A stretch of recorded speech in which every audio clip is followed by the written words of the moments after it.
All right. Good morning and good afternoon, everyone, and welcome to Africa 24 TV. This is your home for political updates as we have political talks and talk shows. And this is also a place you're able to get updated on matters of economy and matters of social life. I'm glad you've created time to watch and view us. Karibuni, and ensure as you join, you also invite others to be able to watch too. So kindly, as you join, just confirm to me if you are able to hear me. If you're not able to hear me, then I'll ensure you get me loud and clear. So just on the chat box there, you can confirm to me if you're able to hear me. And if you're able to hear me, I've shared a link there. You can use that specific link to join the show so that we can be able to discuss matters affecting Kenya. So as you can see from our screen there, we are having some things that are trending.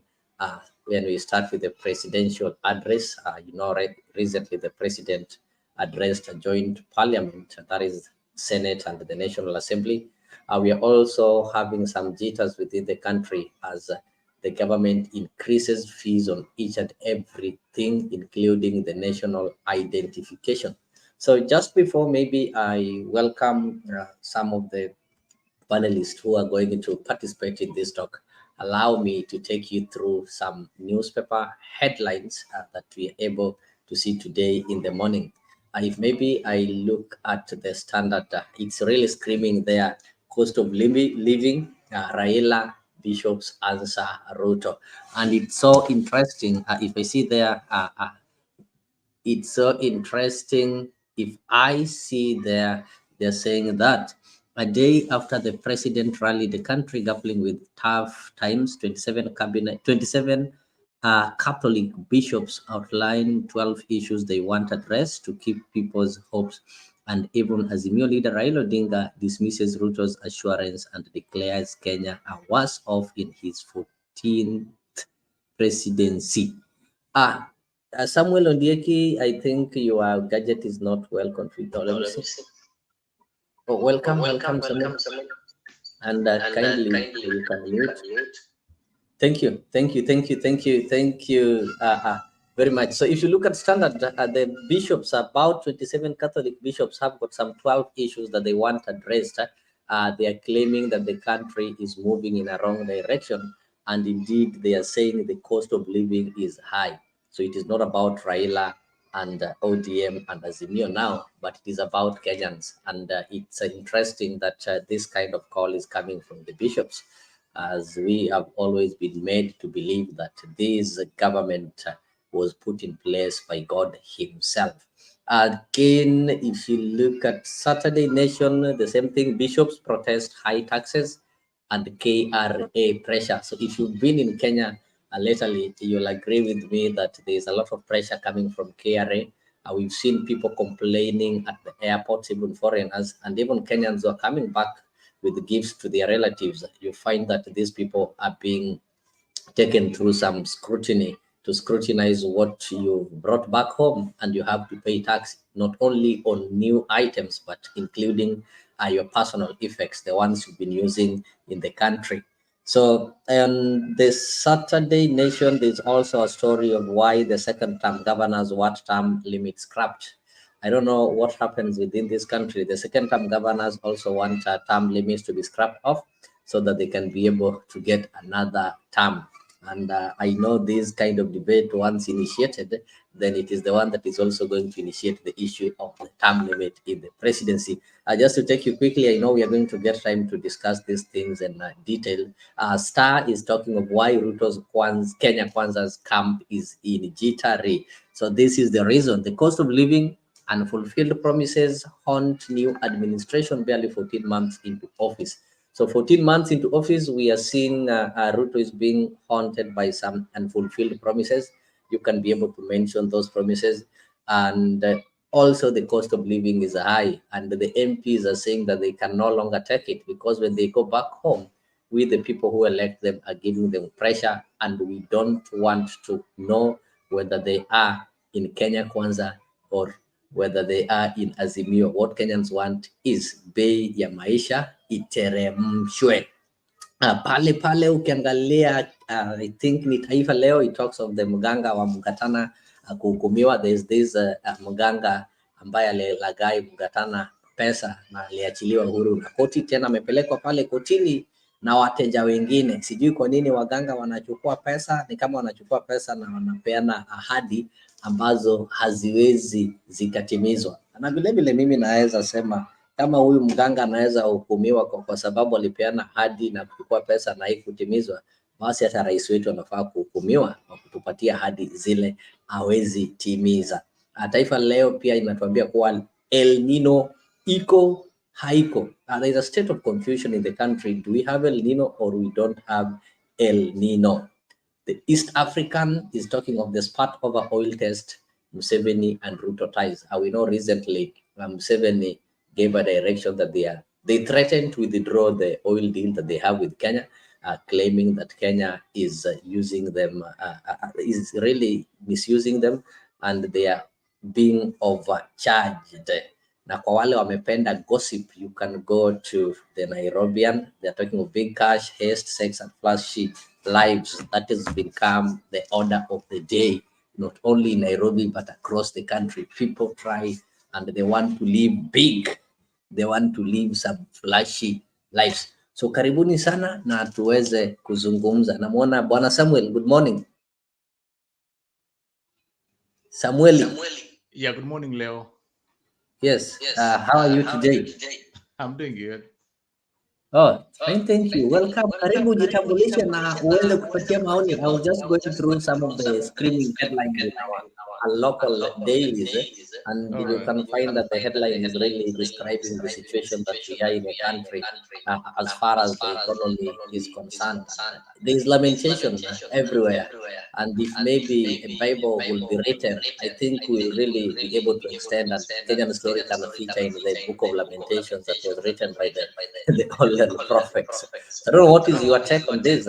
We had the presidential address, and most Kenyans, what we expected was that the president is going to address different aspects as far as our economy and the governmental departments are concerned. We expected the president to tell us that in the 14 months, this is what is done in education, this is what Hustler Fund has achieved, and these are the success stories. When it comes to agriculture, these are the interventions we did, and we've achieved these in transport, but that did not happen. We were entertained to some stories, president talking of calling individual people, I don't know, in Nyamira, calling somebody. So I don't know if calling these people, actually he said he's the one who called these people. So, you know, it was really a disappointment, according to me, because what we were given were just stories. They did not meet the expectations that Kenyans had. And that is why if you go along the streets, nobody's talking of that address, because there was nothing helpful depending on the current situations. I don't know what was your take on that. Was the address necessary, or did it address the situations that we are facing right now? Yeah, thank you, Leo. My name is Samuel Ondieki. The president basically was trying to fulfill a constitutional requirement that you're supposed to, as the president, you're supposed to give a State of the Nation address. But as to the contents of the whatever he said, he seems to be completely detached from the reality on the ground. His economic view on how a country can grow economically doesn't seem to work, and he doesn't seem to care. His is on the side of that let us have so much in the government basket so that we can spend it. But he doesn't seem to care much about the effect of where you're getting the money from. I mean, if you keep taxing and overtaxing people, expecting to deliver services to them, then you leave people more poorer than you found them, and you are not able to give the services that you pretend to be giving them, and that leaves people more desperate. I think as a country, we are in a very tricky situation. We have a president just a year into his tenure, and we are here to walk 4 years into it. This is just but the beginning. And unfortunately, the president is a pretender. In fact, he's one of the worst pretenders that I have ever come across. He will tell you a straight lie without blinking.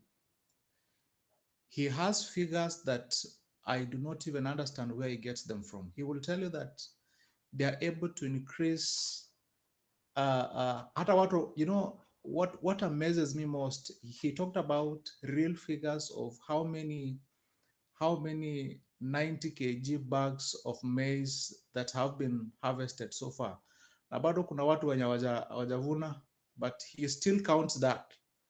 Wherever he gets the figures from, I really do not understand. We have a president who is a complete liar.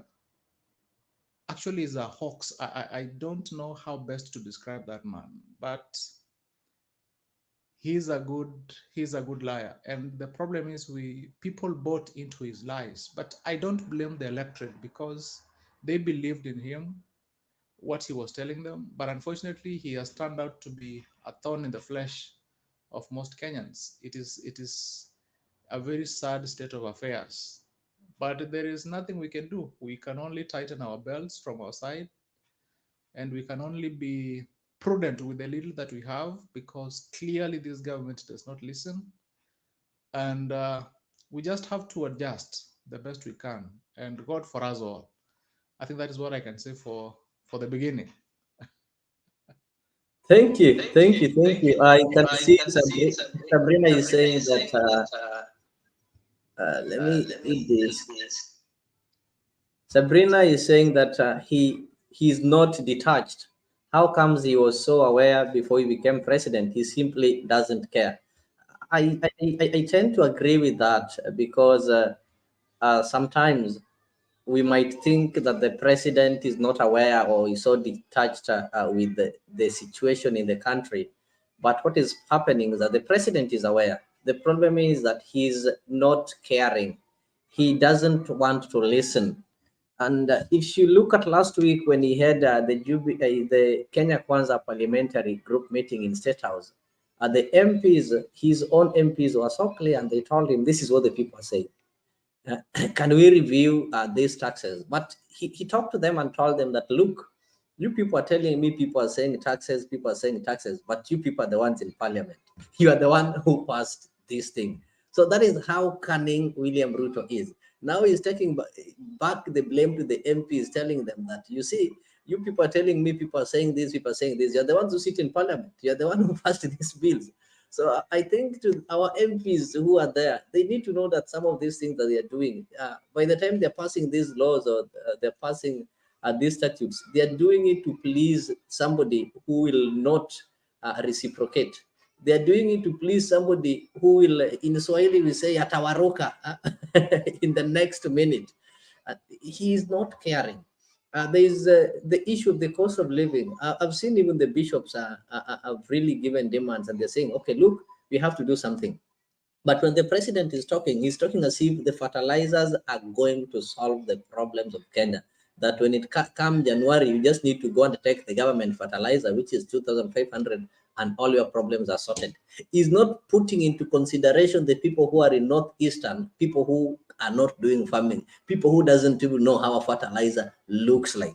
He's not putting into consideration, he's just talking of ways, people who are coming in areas where the only thing they're growing is sugar cane. There are people who are doing potatoes and the sweet potatoes. So I think we are having some misplaced priorities, and Kenyans have lost hope. Mr. Jui, as you're joining us, I think you're aware right now, if you lose your national ID, you'll have to part with some 2,000 Kenyan shillings to get a replacement, something that used not to be there. And the same government is telling us that, look, we are going to bring you some Huduma number kind of thing. I don't know how they christened that thing.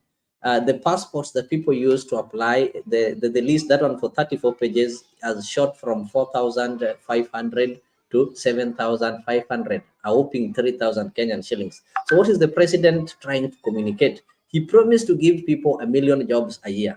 the jobs are not there. So Kenyans are stranded. They are getting out of the country to go and try look for those jobs. The president himself comes and tell you, look, Saudi Arabia needs like 3,500 workers. Germany needs, I don't know, this amount of workers. But these people, you've not given them jobs locally. They want to go and get jobs abroad, but the passport that should enable them to travel, you're also increasing the fee. Is this fair, or is this what people? Is it really human to do such a thing? Karibu sana, Mr. G.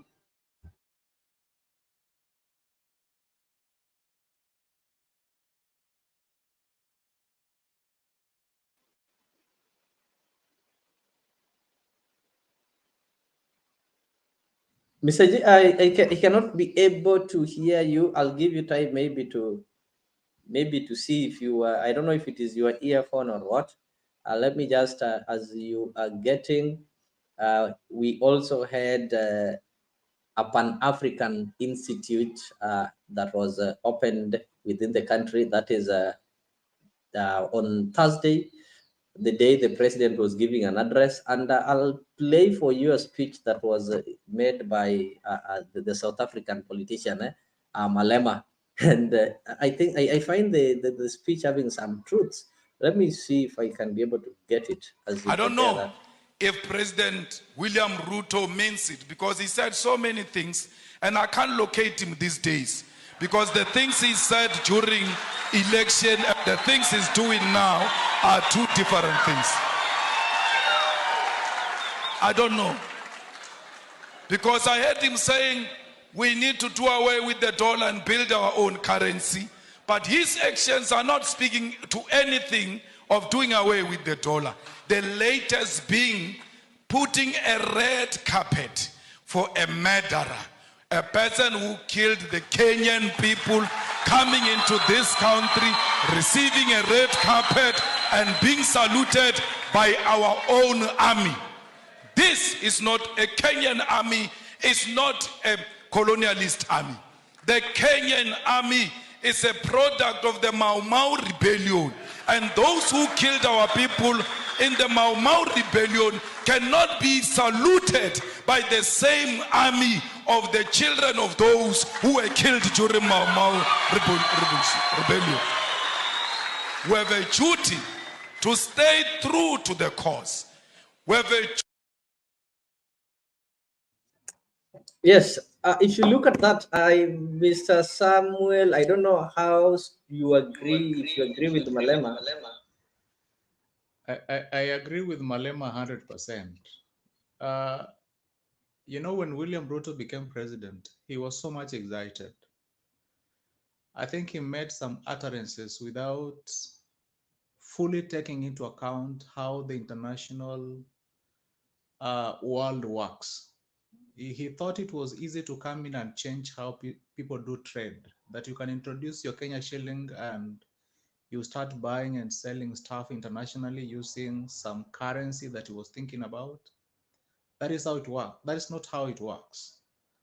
I mean, the international market has got so many intrigues that by the time you put people together to come up with a currency that they can trade with, it is not a walk in the park. Another thing the president said, which Malema has correctly put it, is he is not able to locate him. That is what Malema says in his actually, we share the sentiments. We cannot locate our president. The president who was campaigning, asking us to vote for him because he's a transformative leader, we cannot locate that leader anymore. He's a completely changed guy who has his economic theory that nobody understands. So we share the sentiment that we cannot locate our president.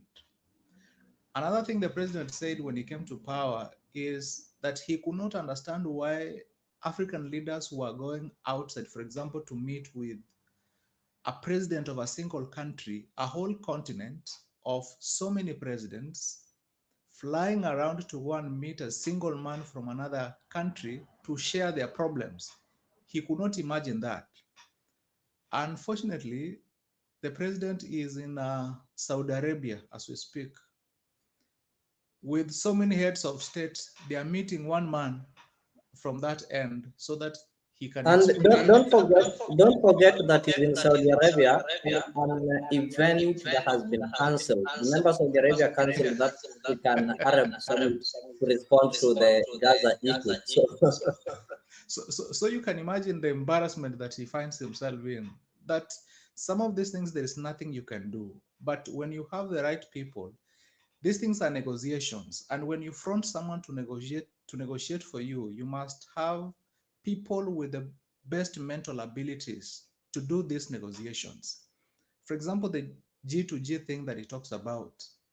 I want to imagine if you sent Moses Kuria as the Trade and Investment Cabinet Secretary then to go and negotiate a better deal for Kenyans, and you expect the best deal ever, then I think you can be expecting too much from Moses Kuria. I mean, the people working with the president, if you have Churchill, in fact, Churchill appeared before the how do you call it, the dialogue committee in Bomas.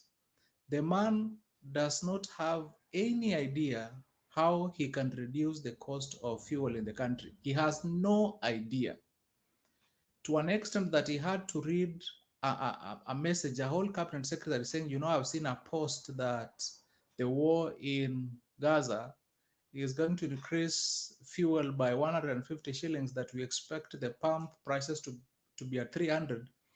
You can imagine the desperation we are working in. The people in this Kenya Kwanza government have no mental ability. They have no mental capacity to discuss anything that can turn around our economy. When Kibaki came into power, I have heard Ruto say time and again that, I want to be like Kibaki. I want to transform this country. I want to have the best ideas so that we can have a robust economy. But the people that Kibaki was working with, you cannot compare them, even by imagination, with the kind of people that William Ruto is working with.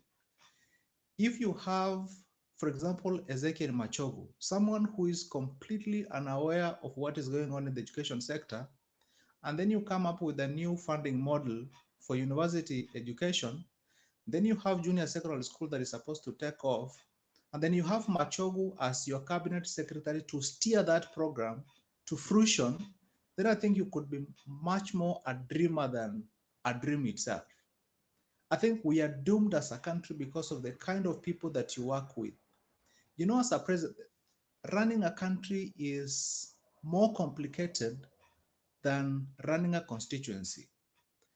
William Ruto can only be better in running a constituency, but running a country where you have to deal with real economic issues, real things that are affecting Kenyans, how to spur economic growth, how to create jobs, how to motivate the working people, the public service sector.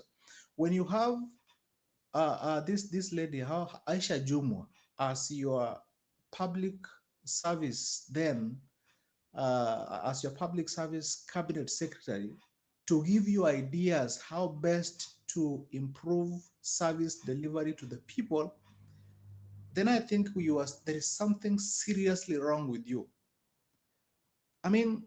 If you look at the team that William Ruto is working with, even if they sit down every single day having cabinet meetings, there is no idea that they can front to change the education sector, to change agriculture, to change anything. So we are in for this disaster for a very, very long time. The economic model for William Ruto is not working. The international policies that these guys are putting in place, they are not working. How do you decide that the East African community had some levy, law that people who are coming in with stuff that is more than $500, you're supposed to tax them? It is crazy. This man is running mad.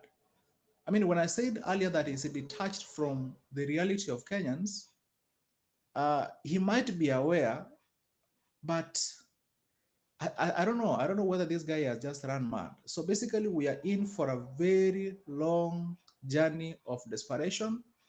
But of course, we will fight on until things get better. Otherwise, we share with the sentiments of Malema. That's what I was contributing to. And we are also surprised that we cannot locate our president, by the way. He is lost somewhere in between the sky and and earth. Thank you. That's true, but there's this issue that Malema is saying about creating our own currency as Africa. You'll find that currently, like Kenyan shilling, you need one about 160 for you to get a dollar.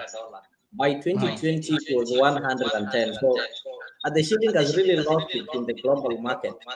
And most of the imports we do it in dollars. So is there any hope that it is going to regain its strength soon? We were promised within a short time it will be 115, and this is not happening. Having a uniform currency of trade as Africans, it is a reality.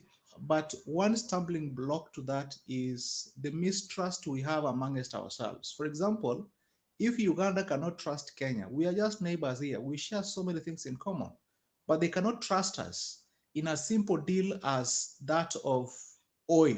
I mean, a single item. I mean, Suluhu Hassan does not trust the government of Kenya. In fact, she doesn't have any trust in the deputy president of the country. I mean, we have got serious trust issues amongst ourselves. Number two, we have got interests by international community. For example, the first world countries that are doing trade with African countries, they have got their own interests. The United States has its own interests. China has its own interests. Russia has its own interests. I mean, there are forces behind this currency thing that anytime that it will seem to be working, it will be meant not to work. I mean, these countries are pulling people because they know they can get minerals from different parts of Africa for their own benefit and all that. I mean, Africa has so much to offer.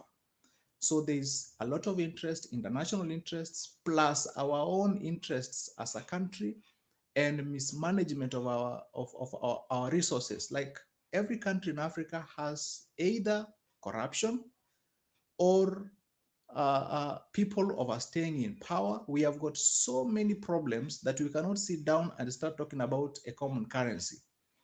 I think it's a reality, but then achieving that reality will take a lot of sacrifices and a lot of sobriety to discuss those things so that we can have a better currency. I mean, for example, the United States can decide to make things difficult for the world. I mean, if they make the dollar scarce in the market, then people will be scrambling to have it so that they can trade. I mean, you need to buy some stuff for those who are doing imports. You need the dollar so that you can, and it's the medium of exchange. So they can decide to frustrate us. But to get us out of that, you have to worship them in a way. And they have their own interests.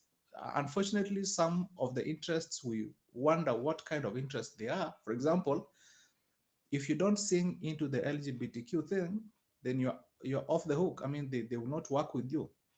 So we have problems that are beyond a single country coming out and saying we will fix it. Like William Ruto is, I remember the first days of his tenure, people were championing him as the liberator of Africa. He has got very good ideas, but then they didn't know that they were praising someone who is cunning. Otherwise, we are in it for a long time, but we hope for the best. Yeah, when he came, people championed him, and he was a Christian Pan-Africanist of our day. And that is why Malema was so surprised that nowadays he can't locate him. These Pan-Africanists, the people portrayed as the one who is going to solve African problems, the Sankara of our days, then all of a sudden he turns out to be something else. Just like I normally hear people say that there's that thing when you order things online, there's what you see, or there's what you order, and there's what is being delivered. So Ruto is just what we ordered and what has been delivered is really different. Mr. G, Can you be able to get me?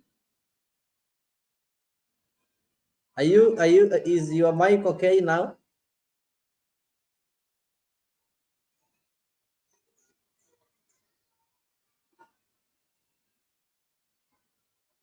Oh, okay.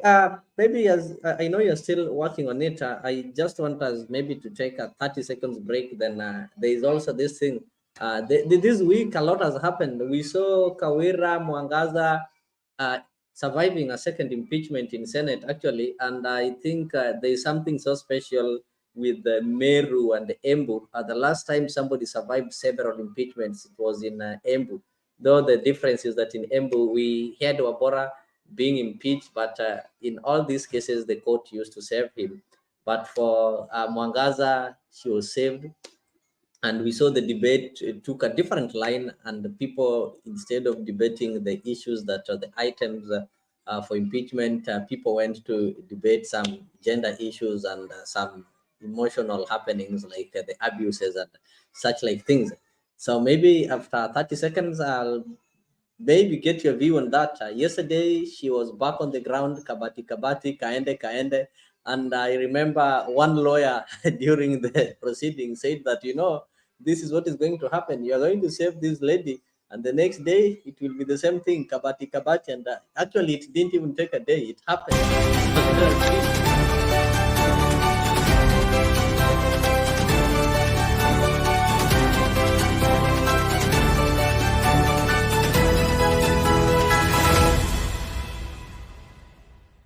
I don't know if President William Ruto means it. The opinion of an expert. It is not, but it is not an opinion of an expert. It is not, but for this motion, we consulted our financial experts in the assembly. Your financial experts, have they filed a report? Sorry? Your financial experts, have they filed a report? No. As a matter of fact, you have a finance committee. Yes. Did the finance committee generate a report touching on the usage of funds that you have talked about today? They sought a clarification from the CCM Finance, who declined to avail the same to the assembly. Mr. Mawera, you have provided an extract of IFMIS. Yes. That is what you've relied on to show that the governor has embezzled funds. Of course, yes, because there was no alternative source of information since the CCM Finance refused, after a request from the assembly, to give a clarification. So are you impeaching the governor because you did not get a clarification, or because you are convinced that the governor embezzled funds? Of course, if we are aware, you hold information that is helpful to this matter, and in the contrary, you decline to give the same information, then we infer that whatever you have is true. So you inferred? Yes.